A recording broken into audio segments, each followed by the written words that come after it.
There's a point Wunmi makes that is really sad to think about. Of it this way. She calls it the lose-lose-lose situation. When Canada says, I want immigrants come, and they use the express entry process to hoover up like the best talent from the country, that country loses because you take his best talents. Then you bring them to Canada and you don't take full advantage of their potential. You don't help them. I don't like the word take full advantage. Or you don't help them to contribute to the country and use their full potential. The country loses. But it doesn't end there. The immigrant also loses because the immigrant is feeling down and under. They don't believe in themselves anymore. I mean, she said she moved here, and she said at some point, it took her 3 years before she moved on to trying other things. At some point, she asked herself was I ever good at anything? Let's get to the episode. I don't know what else to say. Because it's such a funny situation. We need to do better as a country.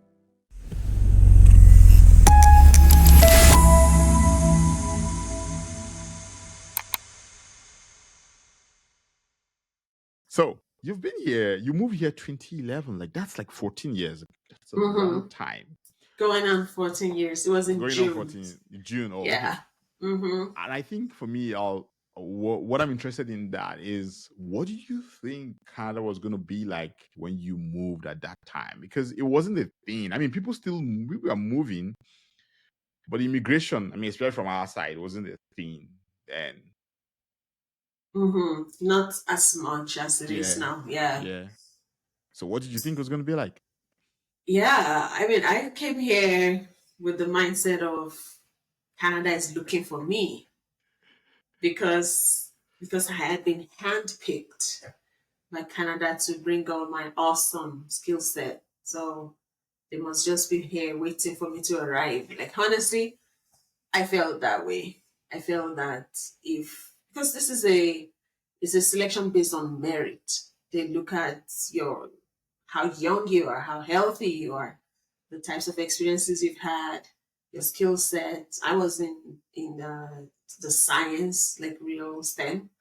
I was researching and teaching, doing my PhD in biochemistry. And so I was already on that line, and those scored me a lot of points. So if something you are doing scores you a lot of points for someone that wants you, you kind of believe that it's because they are really looking for solutions in that area. So that was the mindset I had. I thought it was going to be easy peasy and just waltz in and secure a perfect role. But yeah, I got the typical immigrant story. Yeah. Canada. I love this country, but so what was it really like when you all landed? What was it like when you landed with your family? So we landed, and like I said, I was in academic and research, and I wanted to go back into that academic teaching research. And because of my field, biochemistry is capital resource intensive, because you need equipment, you need heavy machines, reagents. So it wasn't a cheap program to run, even for the faculty positions I already had it. And so whenever I went there, they would look at my past work and it will resonate with them that, we'd like to work with you. Just come back in September when I would have renewed my grant. And then I would go back in September and it'd be like, sorry, my grant wasn't renewed, or I could not secure more funding for a new student, only for my existing students. But I'm working on this other thing. So the fact that they kept saying, we like it, come back, it made me still continue to push in that direction. Like if I had got outright no's, like, no, we don't even understand what your work was in Nigeria, like there's nothing for you here, maybe I would have looked elsewhere sooner. But it kind of kept me on that race. And I spent 3 years trying to figure that out, trying to get back into academia. So it was after 3 years of trying with different universities, hearing like it was like a story that was just replaying itself over and over. And I thought, I am a very resourceful person. I bring so much more to the table because even when I was working in the university, I was doing a lot of management as well, like managing the department, doing That's back in Nigeria. back in Nigeria. So I had a whole set of other experiences, right? That included organizing events for the department, doing like project management and change management work, where I am managing a whole company relocation, revamping the record management system. So I had all these other things going for me, and it was time to bring out a different card. So and so yeah, that has been my experience reinventing over and over. It's like everywhere I found myself, I had to create what I wanted. So even in the jobs I later found in Canada, I'll be the one to look at the work, to look at the work environment and go, we can do better. We can do better than this, or there's this new thing we can start doing, new tools we can start using, and I just bring it in. So it's if there's any word like that, I would say it's like I have bootstrapped my career this whole time. Yeah, like picking up pieces from everywhere and weaving it into whatever I wanted it to be because nothing was handed to me. That's beautiful. Mm-hmm. You know, how long were you in academia in Nigeria? For about 7 years. Do you ever wish that happened? Or are you like, I don't know what I mean. Do you ever wish that happened? Like that You mean here? yeah, that you made it work here, even with all you've done up till today, even with all you've Mm-hmm. bootstrapped up till today. Do you ever pine for those times and be like, I really wanted to be a biochemist here and continue that thing? Does it still happen to you? Ah, that's it's a nuanced question Sure.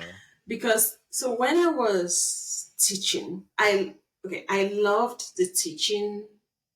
If I were to rank it, I'll say the teaching comes before the research, Oh, okay. even then. So it was more of the way I could touch young lives. That was my primary driver for being an academic. So in Nigeria, I'm sure you know, teachers, lecturers, professors, they wield godlike powers. Across the world, they should actually. Oh no, it's not like that here. Trust me. I think they should. I think because I don't mean they should wield godlike power and misuse it, but I think that they should because I feel like the most important people in the world, even though these days we talk about the business people, are people who pass on knowledge. And we've modeled up what education means into the race to take an exam. But I strongly feel that teachers mold society. And if you lose absolutely. Which is why I call it godlike power. They should actually wield godlike power because teachers decide where your society is going to be in 40 years.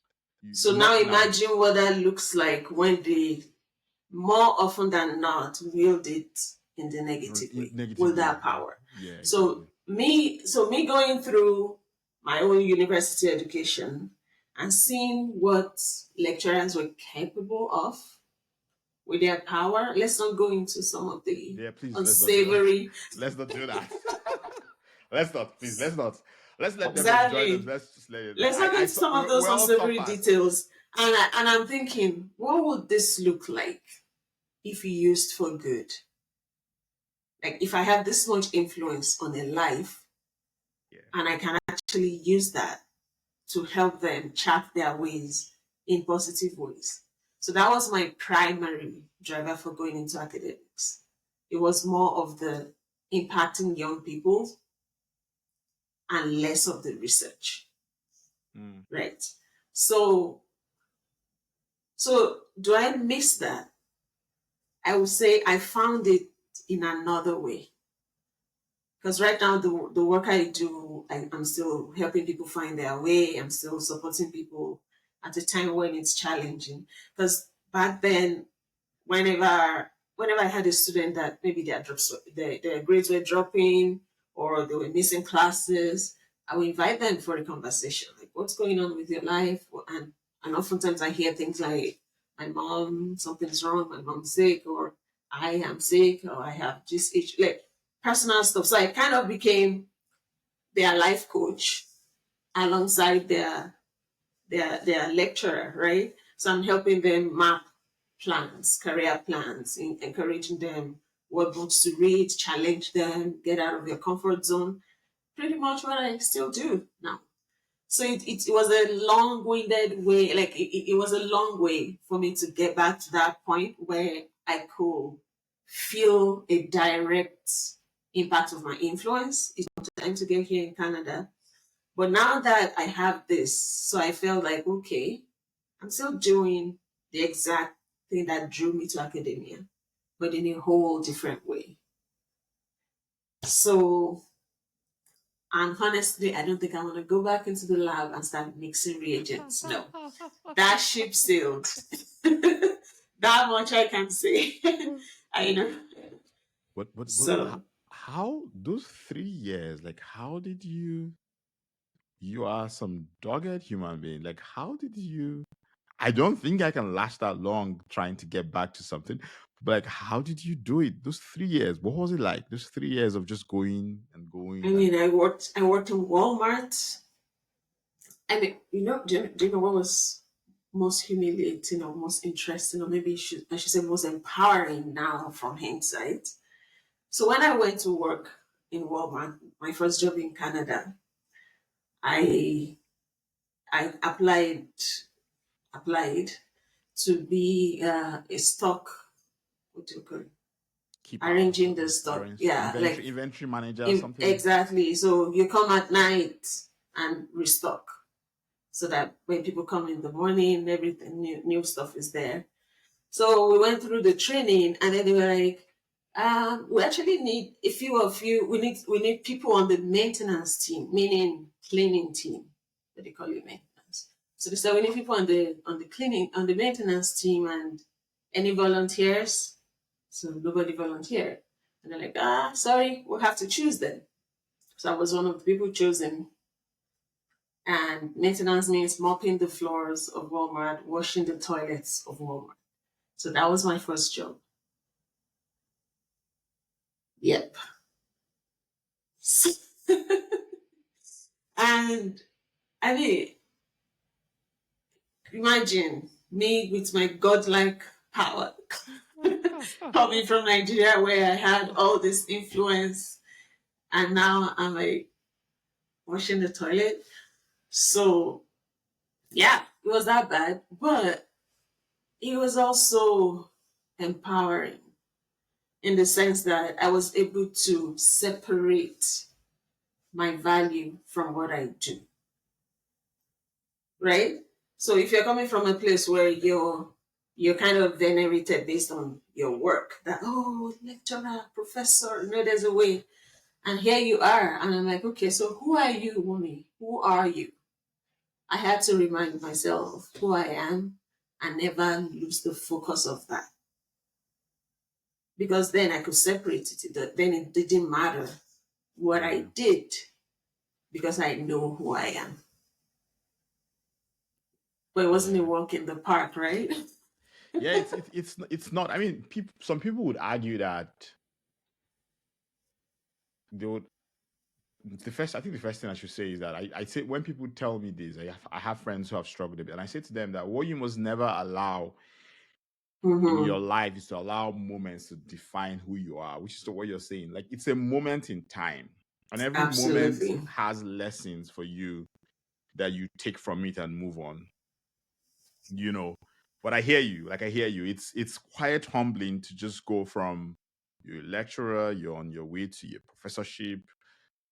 You have students who come to you to talk about life issues, and then you decide. And then, like you said, you know what you said earlier about how you're coming to Canada with the idea that, yo, the country said I should come. know. Like, I They're am a looking for PR. me.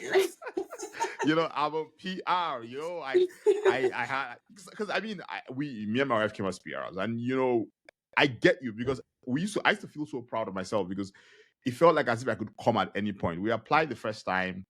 I lost my mom. Oh, So sorry to hear that. thanks. And we let it go. Then we applied the second time again, and we got a ITA in a month. Like, oh yeah, because they want us. We both had MBAs. I had worked. I was working in Diageo. Like, oh yeah. So I was like, oh yeah, I'm a big deal. But like you said, is you get here and you're like, I think the thing is that I think the truth is that in the end, really, you're starting afresh. Yeah, I mean, I think that much is true. Yeah, that's what it is. It's where you're starting from. Like from what level? From what level? Yeah. Some people are lucky and they go back. Absolutely. They go back let me tell you. So while I am going through all this, your husband is my husband got his job. Okay, so what had happened? Oh my gosh. What had happened was, yeah, that was the primary applicant. Exactly.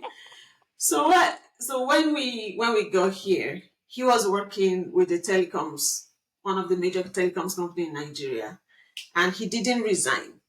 Oh. He didn't resign. He was like, you guys come here first.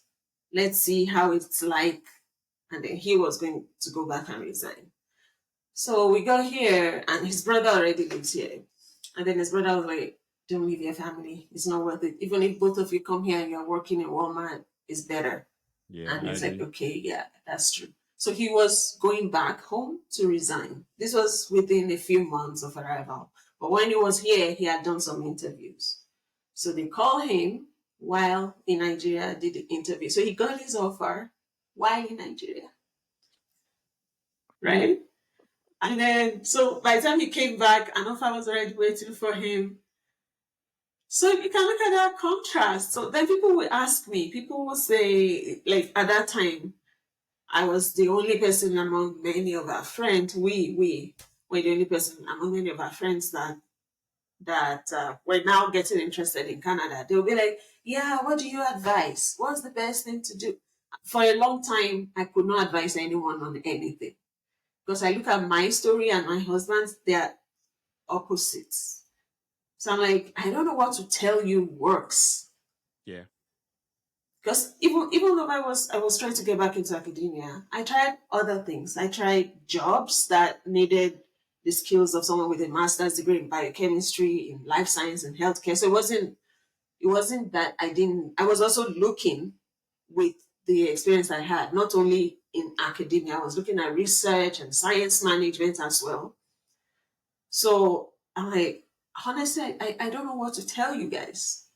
There's two people in the same family, separate, very different experiences. I can't say, like, he didn't do anything particularly. He didn't even do any immigrant bridging program. Like, he did nothing extra than apply. So I'm like, I don't know if I should tell you to just apply, because it didn't work for me, but it didn't work for my husband. So, it was such a very interesting story. But so glad that his happened that way, right? Yeah. So it means that our family was we're always in a fairly good place. I mean, living on one income for the most part, but we were okay. And it was exactly in his field, like exactly. Although started from a lower level, of course, but it was exactly in his field, the same work he was doing in Nigeria. Yeah.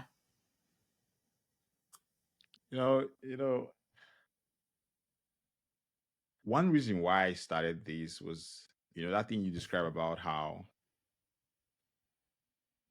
the immigrant experience is not one single experience. It is exactly. It is your experience. It is unique to you. Totally. I totally agree with that. And it has been better in recent years also. Yes. Because, and I mean, if I may be bold to say, because in part of people like us, so people like us that went through the rough times and are now starting to take ownership of the narrative. Then we are putting better stories out there. People know where to look, where to go. There's more information out there than it was when we came in.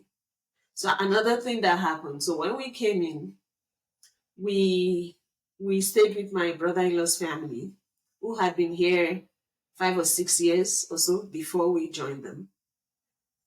So we had their information to go by, which was 6 years old information. It was not easy. It wasn't as easy as it is today to just know where to go or just Google something and something will come up. So we went off their information. But I later realized that there were some opportunities we missed because of new things that had, new developments that they were not aware of at the time. And I had no other way of confirming. So, but that doesn't happen anymore. Now, people attend Immigrant Techies events from their home countries before they come to Canada. So as soon as they have their eyes on Canada, they're already looking for communities and they find people like us. They're already connected. So I'm glad to see that evolution. That it's not the what's WWW World Wide West Wild West. Yeah, I'm mixing them. Yeah, so it's not that that dark lack of information that used to occur at that time. So people are better equipped. They already have an idea how to tell their stories, how to structure their skill set. And that happened when, so many of the immigrant serving programs that were here when I joined, they were the throw the immigrant a bone kind of thing. Like, oh, these poor souls, let's help them. It was charity. It didn't come from an empowering place. So when programs just like, you often hear from everyone you talk to that, oh, immigrants have to start again. Like, oh, just getting foot in the door, just start with this. Nothing is wrong with starting with that. I still tell people that I coach that as well. But I let them know it's just the start. It's not who they are. In fact, a lot of the work we do is about helping people not to settle. I kind of bang it over their heads. That this narrative of we have this narrative of once you get something going, like my children will live the dream.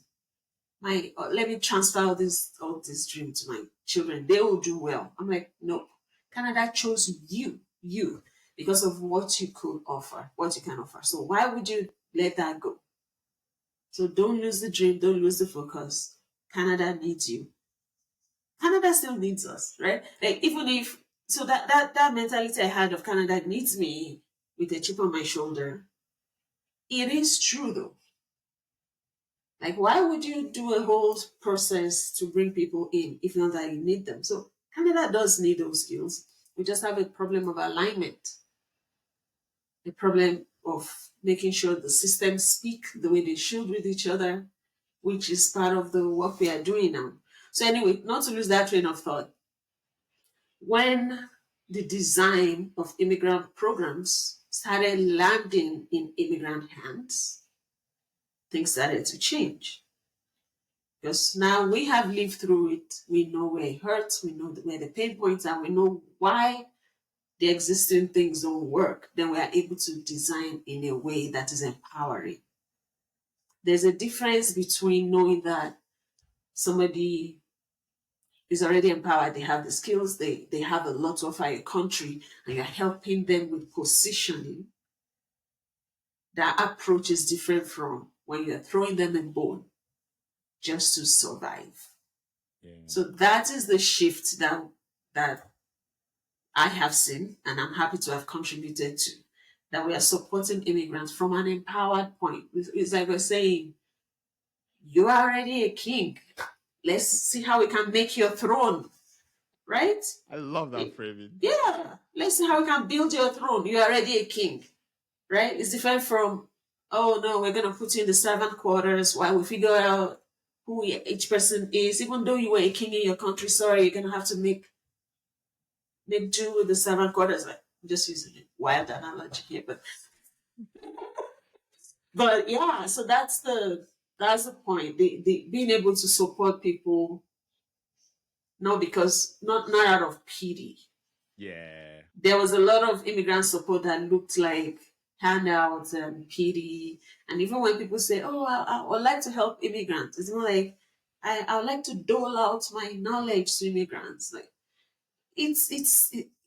there's something in there that sometimes you can't put words to it. I think I know. So I think that I think it's just understanding. Mm-hmm. I think it's just understanding. I think it's just people can't.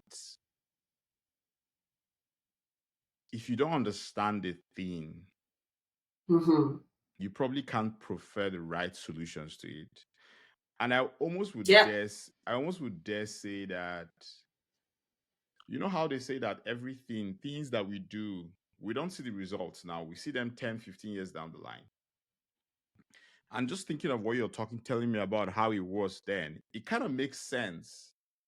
The things we are struggling with in the immigration conversation these days. Mm-hmm. We're struggling from the outcomes that, yes, they've changed a bit. So we've probably have more immigrants working in those settlement agencies. We have more people who understand that what you're actually doing is bringing someone in who can help the country get to where it wants to get to. Mm-hmm. But we're still living because culture doesn't change as fast as strategy. Strategy starts now, and strategy probably changes culture in 20, 30 years. Mm-hmm. But culture, so we're still struggling with a lot of what the culture was back then, which is why sometimes you see some of the policies and you're like, that doesn't really solve anything. Like that, all that, or you see some conversations people have, and you're like, so there's the extremes. There's the conversation where people start to talk about immigrants like they're economic units, and I'm like, even if you brought the best people in and you didn't build the process for them to become what they want to be, you're just going to waste them. I guess you're going to do that. Oh yeah. It is just painful. I don't stay on that. It's a very, very sensitive topic right now. So the perspective where I got the holy anger, let's call it, is the waste, actually. Because if you think about it, this very detailed, targeted immigration selection system kind of picks the best from all these countries. So already that country has lost. It's a loss to the countries we are picking this great talent from. So that's loss number one. And then we bring them into Canada because we want to use all these awesome skills, but we don't maximize that. We don't create systems to make it happen. It's not, but the structure does not just encourage that. So Canada loses. Loss number two. And then there is the immigrant professional themselves. Now they are also lost. Like, not they are lost psychologically as well. They've lost their potential. They are disillusioned. Another loss. So I'm like, how can we be okay with a lose situation? Yeah. Like, it does not make any sense. And that's like the main driver for starting my work with in the immigrant community when Alberta was pivoting to the tech economy, and there was a lot of talk, especially in Calgary, about the new economy, how we need capital, talent, and what was that third pillar again? Innovation. I can't remember. There were three major talents, and then they kept saying, we can't find talent. We can't. I'm like, where are you looking? I know where they are, right? No, seriously, that's how this thing started in my head. Now, what do you mean you can't find talent? It's because the immigrant talent did not look attractive It didn't look like what we needed, even though the immigration process favors STEM. So we already know that immigration brings in a high percentage of tech people, tech and science people. But they are all doing Uber, they're driving Uber, they are working in places where, of course, we need people, but we don't need someone with a master's degree in engineering to be driving Uber. We need them doing something else, right? So it's that loss situation that really does not make sense for me. That why would we not, as Canada, why would I invest in something and not want to get the return? Yeah. So from an economic development perspective, it did not make any sense. And of course, I tried. I wanted to do like this revamping thing from the governmental high levels, but I later realized that you don't need a platform to be a change maker. Yes. You could start wherever you are, right? So yeah, so that's the story. That's part of the story. Not making it make sense. I just wanted it to make sense for our economy. Like, it's not cliche at all that I started this whole thing for my love for Calgary. That we can do better, Calgary. You need talent, then let's activate them. They are somewhere, they are dormant, they are misaligned. Let's do something to activate the talent we need that we already have. Yeah, I could go on and on about that because I'm passionate about it. So Yeah, I mean, so we're rounding up now. I want to know, like, what do you think are your biggest wins with immigrant techies, like, till date? Like, what are the things that when you think about them, your heart goes?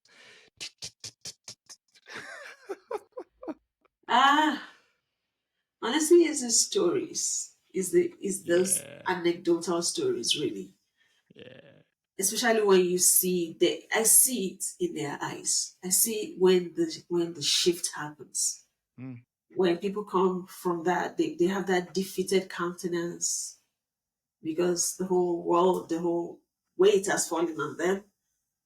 And then a conversation after, or a session after, a group session after, now they can articulate their own value with confidence. I just feel like, yeah, my work is done. My work for the day is done when that happens. Because I know what that feels like. I know what it feels like to start questioning yourself. Imagine in those 3 years I told you about. yeah, And then at some point you'll be like, was I actually ever good at anything? yeah, Like, or can I actually do anything? Is it because there's a point where it starts entering your psyche, yeah, and you begin to wonder your own self-worth, your own value, yeah, and that's the if you allow that to happen, nothing else will work, because if you've been defeated mentally, you're done.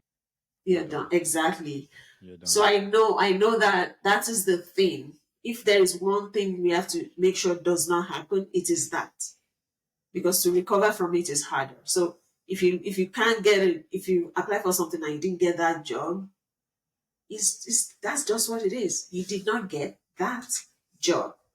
It's not about who you are or what you can offer or your value. Being able to separate your value from what you do is like a life skill. Is honestly speaking, because even when you get whatever it is you think you want, there will always be days where something happens that questions that, where you question your own competence and someone else questions your competence. So there will always be days where you don't feel adequate.